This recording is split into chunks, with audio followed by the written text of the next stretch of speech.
Ya, silakan. Assalamualaikum warahmatullahi wabarakatuh. Waalaikumsalam. Nama saya Indra Lukman dari Universitas Kiai Haji Ahmad Siddiq Jember. Di sini saya ingin bertanya terkait bagaimana bagi umat yang awam untuk mengkontekskan atau merelevansikan sebuah ayat pada fenomena yang terjadi di era modern ini, Gus. Saya ingin bertanya ke Gus Bah serta Gus Kiai Prof.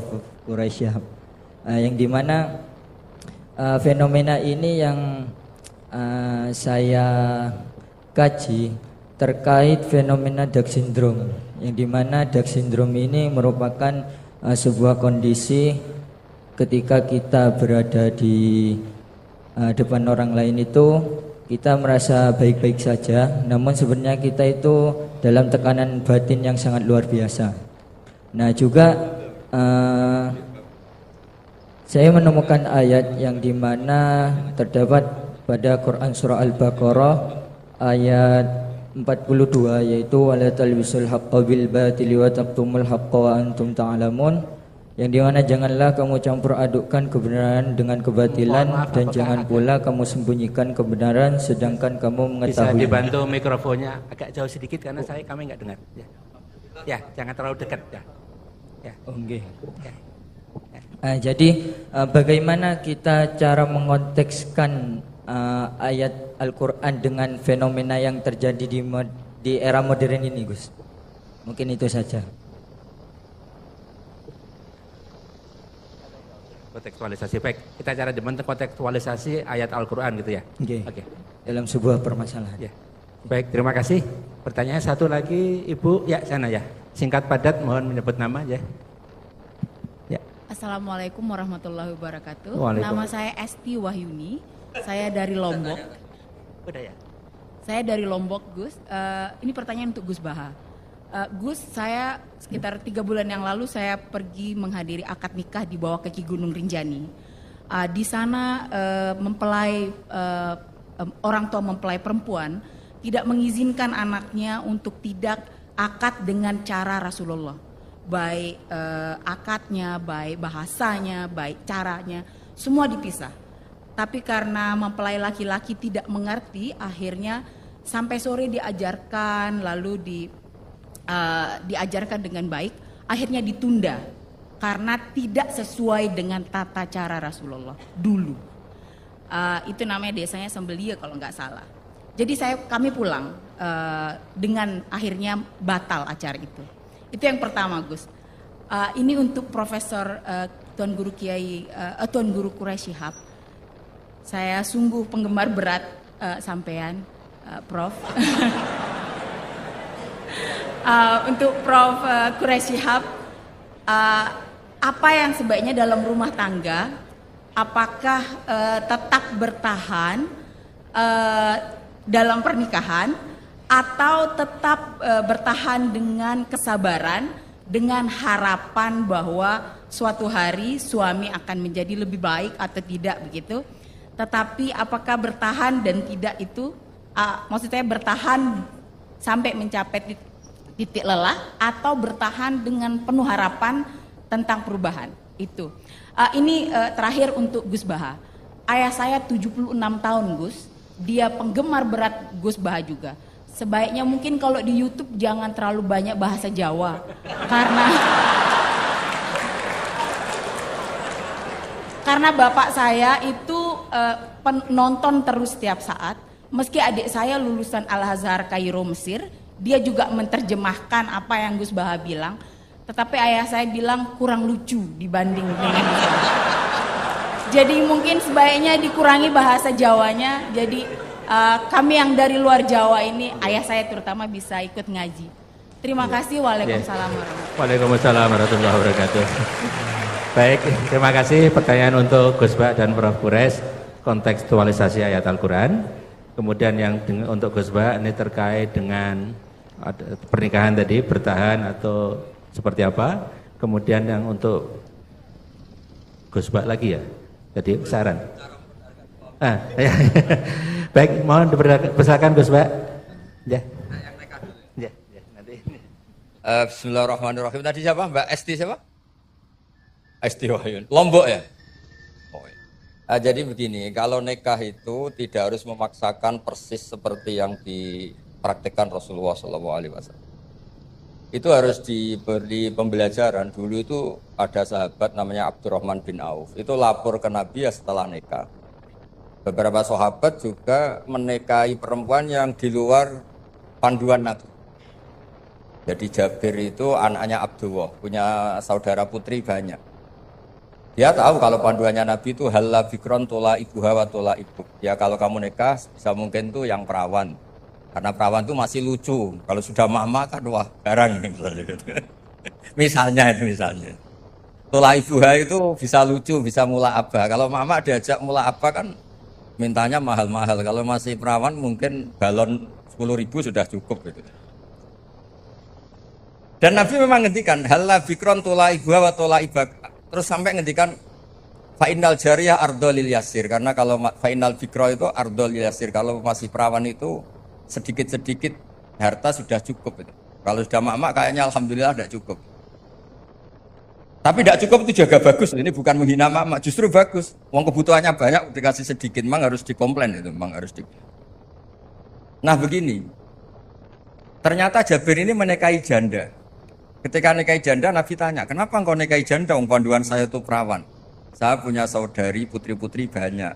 Makanya saya enggak mau nikahi perempuan yang seumuran dengan saudara-saudara saya. Tapi saya nikahi perempuan yang bisa mensisiri adik-adik saya, bisa merumat. Terus Nabi bilang, santa asobta. Oke, kamu benar.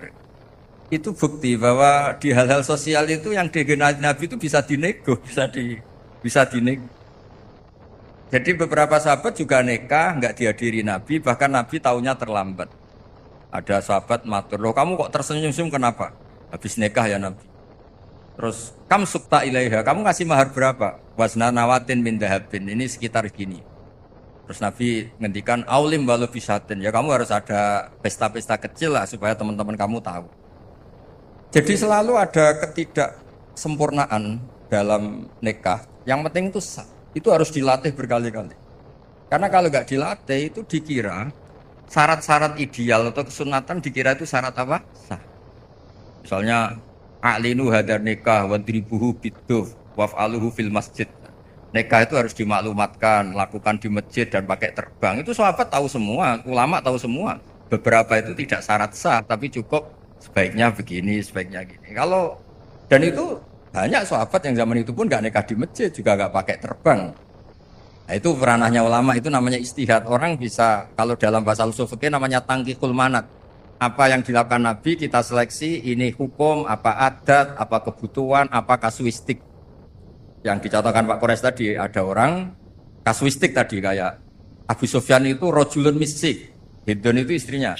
Ya Rasulullah, ini Abu Sufyan rojulun misik. Ini lelaki ini pikir sekali. Gak pernah nafakoi saya, apa saya boleh mengambil tanpa pamit? Terus Nabi ngendikan, Hudi mayak fiki bil ma'ruf. Kamu ngambil saja secukupnya. Kan gak mungkin Nabi mentoleransi ngambil tanpa pamit. Tapi Nabi juga gak mungkin membiarkan seorang istri utang-utang tonggo, Joro Jawa, nyari-nyari sendiri gara-gara suaminya apa? Kikir. Tapi tetap saja ini dianggap waki atau ainen, kasuistik. Kalau bisa ada solusi yang lebih baik, tentu solusi lebih apa? Nah itu jadi kalau saya mohon jadi di bab-bab fikih itu tadi nikah zaman Nabi pun beberapa sahabat juga banyak yang nyuwun sewu tidak sesuai arahan Nabi. Tapi arahan ini dari awal memang tidak mengikat kayak Nabi mengarahkan bikron. Tapi ketika Jabir nikahi janda Saiban, Nabi juga membenarkan.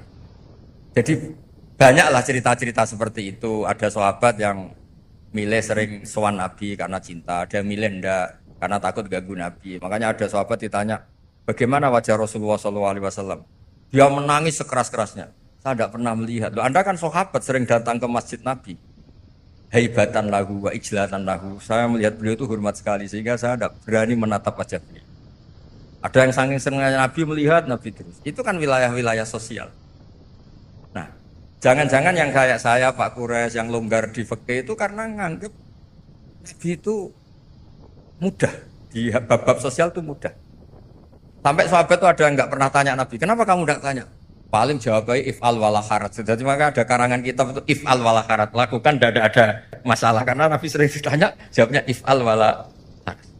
Terus ada kaidah ini terakhir dari saya, ma khuyira Rasulullah sallallahu alaihi wasallam baina amrayni ilakhtara aisarohuma ma lam yakun isman. Nabi itu enggak disuruh milih dua hal kecuali milih yang paling mudah asal hal ini tidak maksiat. Jadi kayak jenengan gini yang datang di sini belajar tafsir apa datangkan Pak Kures nguraikan tafsir, mudah mana? Mudah datangkan kan, yaitu ya berarti yang penting. Karena kalau belajar sendiri kan repot. Pak Kures untuk jadi ahli tafsir 60 tahun belajar. Saya mulai kecil sampai sekarang belajar. Yang enggak belajar gugat tok. Makanya kuncinya kalau enggak tahu jangan bicara. Ya gitu, wassalamualaikum warahmatullahi wabarakatuh. Waalaikumsalam warahmatullahi wabarakatuh. Terima kasih Gus, ini untuk Prof. Kures, bagaimana mengkontekstualisasi Al-Quran untuk saat ini, kontekstualisasi ajaran ayat-ayat Al-Quran. Ya. Memahami Al-Quran, atau sebelum sampai ke sana, Al-Quran diturunkan untuk umat manusia sejak masa Nabi Muhammad sampai akhir zaman. Itu prinsip.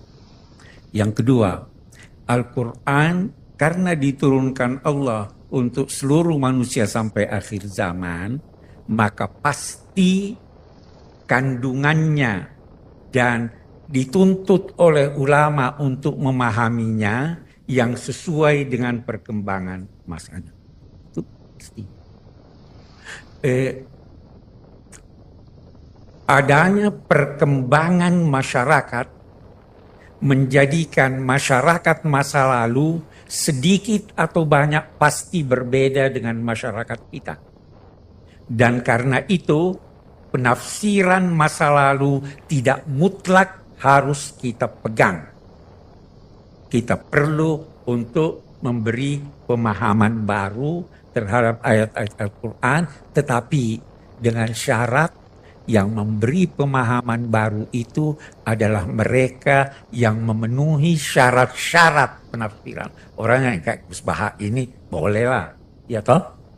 Karena ada bukan setiap orang menafsirkan ini dan sebagainya. Nah, dalam perkembangan terakhir saya insya Allah minggu depan akan bicara dalam satu seminar tentang itu. Dalam perkembangan terakhir tafsir itu ada yang dinamai tafsir maqasid. Anda harus baca ayat itu dan di balik ayat itu atau di balik surah atau di balik Al-Quran itu ada tujuannya. Jangan cuma, kita ambil contoh. Pemilu yang lalu di Jakarta. Ribut Al-Ma'idah 51. Keributan itu karena tidak mengerti Al-Quran. Tidak mengerti apa arti aulia. Tidak mengerti ada kata di dalam Al-Quran. Tadi Gus Baha sudah singgung. Ada kata di dalam Al-Quran yang kita tidak bisa terjemahkan secara harfiah. Saya ambil contoh kalau dari hadis. Bentar saya beri contoh dari Al-Quran. Nabi bersabda, saya ingin salat dikumandangkan, kemudian saya suruh seorang jadi imam salat, baru qamat, baru saya mau pergi bersama sekian banyak orang membawa kayu bakar untuk membakar rumah-rumah muslim yang tidak ke masjid salat. Memang wajib ke masjid. Tidak kan? Kenapa Nabi mau bakar? Anda harus paham bahwa ada yang dinamai penekanan, istilahnya dalam tafsir taglil ini untuk memberikan ini perlu. Bukan berarti memang Nabi mau ini. Memang berarti bahwa Nabi memang mau bakar. Itu banyak begitu. Jadi kita harus paham ini. Berdasalah ulama-ulama lalu telah memberikan penafsiran pencerahan untuk masyarakatnya. Ulama masa kini dituntut untuk memberi penafsiran dan pencerahan untuk masyarakat walaupun berbeda dengan yang lalu selama masih dimungkinkan oleh teks.